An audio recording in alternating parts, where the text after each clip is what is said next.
Selamat sejahtera kepada Puan dan Nanya. Nama saya Chung Jasing dari 20 PSMP Maths 1. Pada hari ini saya akan membuat pembentangan rancangan pengajaran harian yang telah saya rancang untuk kelas matematik murid tahun 1. Pertama sekali, RPH ini adalah disediakan untuk hari Minggu keempat, iaitu hari Isnin 18 April 2022 tahun. Dan RPH ini akan disediakan untuk murid tahun 1, iaitu sebanyak 30 orang bagi mata pelajaran matematik.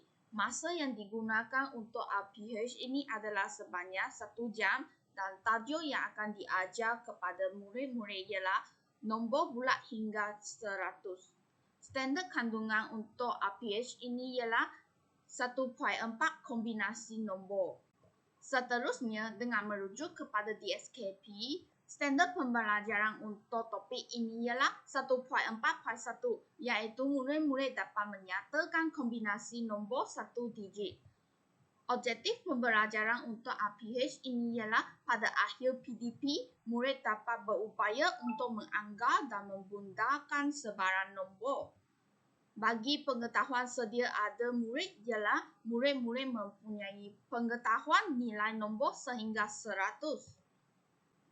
Bagi elemen pengajaran abad ke-21, RPH ini mengandungi komunikasi, kolaboratif, kreatif, kritis, dan nilai.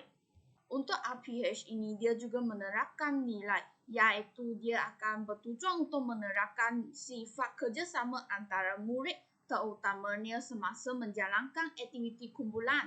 Elemen merentas kurikulum iaitu EMK yang terdapat dalam RPH ini ialah nilai murid dan juga bahasa. Bagi strategi pengajaran untuk RPH ini ialah strategi pemusatan murid dan strategi pemusatan bahan. Seterusnya, untuk RPH ini, pentafsiran berasaskan sekolahnya ialah murid perlulah betul semua soalan yang diberi oleh guru sebelum bergerak ke tajuk yang seterusnya. Seterusnya, untuk elemen kemahiran berfikir pula, RPH ini mencadangkan murid-murid dapat menguasai kemahiran seperti kolaborasi, mengkategori, menghubungkan, membuat inference sebelum bergerak ke tajuk yang seterusnya. Seterusnya ialah KEBAT, iaitu kemahiran berfikir aras tinggi, iaitu di RPH ini mengandungi kemahiran seperti menganalisis dan menilai. Bagi bahan bantu mengajar dalam RPH ini ialah popsicle sticks dan juga papan putih. Yang ini merupakan popsicle stick yang akan digunakan oleh murid-murid. Sekarang saya akan menerangkan aktiviti-aktiviti yang dirancang untuk rancangan pengajaran harian ini. Aktiviti RPH akan dimulai dengan aktiviti set industri. Durasi yang dirancang untuk aktiviti set industri adalah selama 5 minit. Pertama sekali, murid akan dibahagi kepada 5 kumpulan, iaitu satu kumpulan akan ada 6 orang. Selepas habis pembinaan kumpulan, setiap kumpulan perlulah memilih salah satu ahli untuk menjadikan sebagai ketua ataupun wakil kumpulan. Seterusnya, beberapa popsicle stick yang ditulis dengan angka yang berbeza akan disediakan. Guru perlulah memilih salah satu popsicle stick tersebut dan menunjukkannya kepada para murid-murid untuk menggemukakan soalan kepada setiap murid. Gambar ini menunjukkan contoh popsicle stick yang akan disediakan oleh cikgu, iaitu popsicle stick tersebut akan ditulis dengan angka yang berbeza. Guru-guru perlulah memilih salah satu popsicle stick tersebut dan menggemukakan kepada murid-murid. Seterusnya, wakil kumpulan ataupun ketua kumpulan yang bersedia di depan papan putih perlulah menjawab nilai nombor yang ditunjukkan pada popsicle stick tersebut di papan putih. Manakala bagi ahli kumpulan lain pula, mereka perlulah membuat perbincangan dalam kumpulan untuk bersama-sama menjawab soalan ini. Akhir sekali, selepas setiap wakil habis pengiraannya, murid-murid kumpulan lain perlulah menilai sama ada wakil kumpulan atau ketua kumpulan tersebut telah membuat betul ataupun salah. So, ini merupakan salah satu contoh selepas wakil kumpulan habis menjawab soalan tersebut. Jadi, selepas guru berjaya membantu murid-murid mengimbas balik konsep nilai nombor, jadi sekarang barulah guru boleh bermula untuk membincangkan konsep tajuk baru, iaitu kombinasi nombor. Pertama sekali, secara tidak langsung, guru perlulah menerangkan maksud dan konsep kombinasi nombor kepada murid. Contohnya, guru bolehlah memberi maksud menerangkan maksud kombinasi nombor, iaitu kombinasi nombor ialah dua nilai nombor yang membentuk suatu nombor. Seterusnya, guru bolehlah memberi penerangan yang lebih jelas dengan menggunakan peralatan-peralatan yang sedia ada di dalam kelas. Contohnya, kombinasi nombor bagi 3 pelajar lelaki dan 6 pelajar perempuan ialah 9. Ataupun contoh yang lain seperti 3 meja kerusi dan 6 meja kerusi akan mendapat kombinasi nombor sebanyak 9. Seterusnya ialah step yang seterusnya ialah guru bolehlah memberi beberapa contoh soalan dalam bentuk piktorial kepada murid-murid dan bersama-sama dengan murid-murid untuk menjawabkan soalan tersebut dalam bentuk abstrak. Contoh soalan ialah gambar ini, iaitu gambar-gambar ini merupakan contoh soalan yang dalam bentuk piktorial. Bagi jawapan pula, murid-murid perlulah menjawabnya dalam bentuk abstrak, iaitu contohnya bagi 2 dan 2 akan mendapat kombinasi nombor sebanyak 4. 2 dan 1 akan mendapat kombinasi nombor sebanyak 3.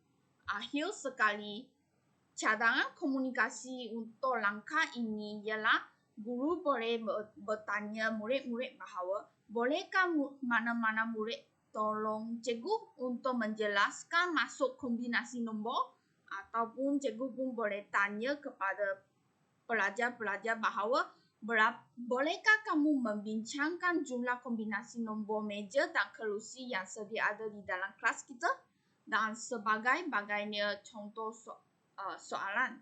Okey, selepas cikgu habis memberi penerangan asas tentang kombinasi nombor, jadi sekarang guru bolehlah menjalankan aktiviti kumpulan untuk menambah pemahaman kombinasi nombor pada kalangan murid-murid.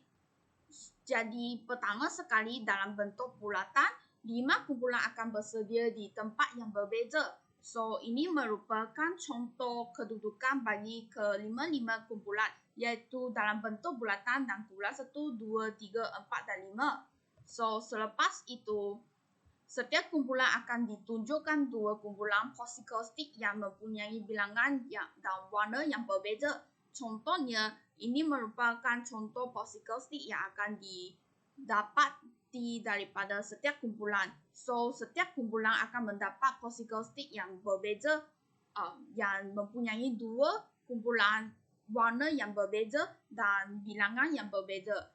Seterusnya, dengan menggunakan kaedah kombinasi, setiap kumpulan bolehlah menggunakan particle stick tersebut untuk melakukan aktiviti kombinasi. Jadi, ahli kumpulan perlulah mengira jumlah particle stick yang telah dikombinasi dan menunjukkan cara pengiraannya dalam bentuk piktorial dan juga abstrak. So, ini merupakan contoh jawapan yang akan ditulis oleh setiap kumpulan, iaitu ini merupakan jawapan dalam bentuk piktorial dan juga ini dalam bentuk abstrak.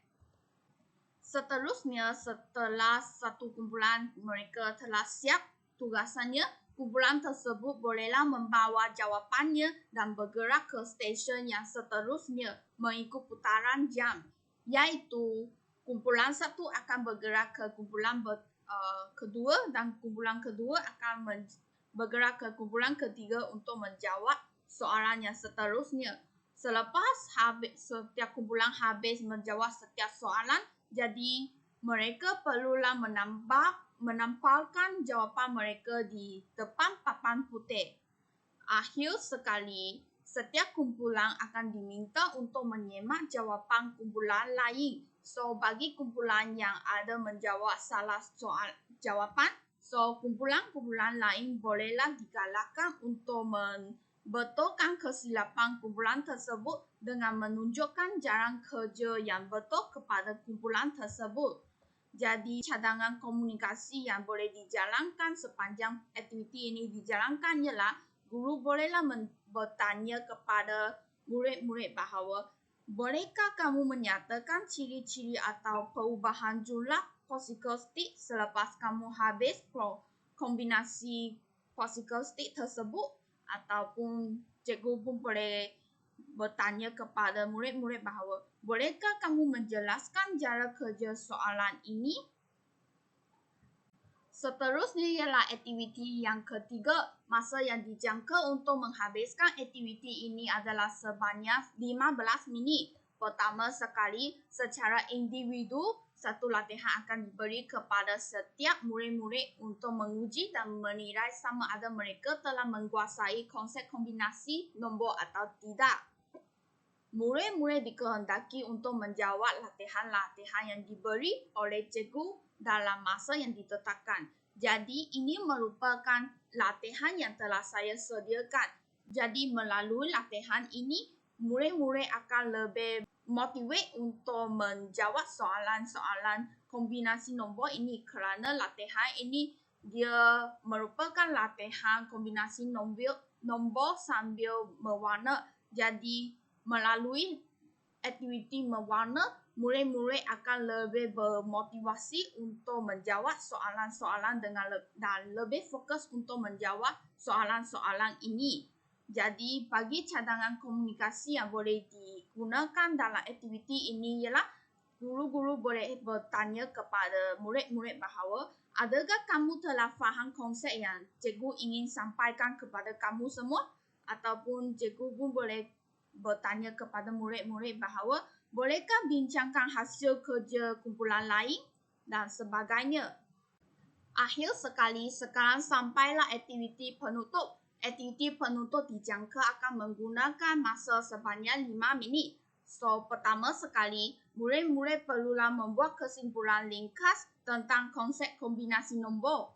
Seterusnya, guru bolehlah membuat penambahbaikan daripada kesimpulan murid-murid tersebut dan supaya setiap murid dapat lebih jelas tentang konsep kombinasi nombor tersebut. Akhir sekali, cadangan komunikasi untuk aktiviti penutup ialah guru bolehlah bertanya kepada murid-murid bahawa bolehkah kamu bincangkan kefahaman kamu tentang topik kombinasi nombor? Ataupun guru pun boleh bertanya kepada murid-murid bahawa bolehkah bincangkan hasil pembelajaran kamu pada hari ini? Itu sahaja daripada saya. Sekian, terima kasih.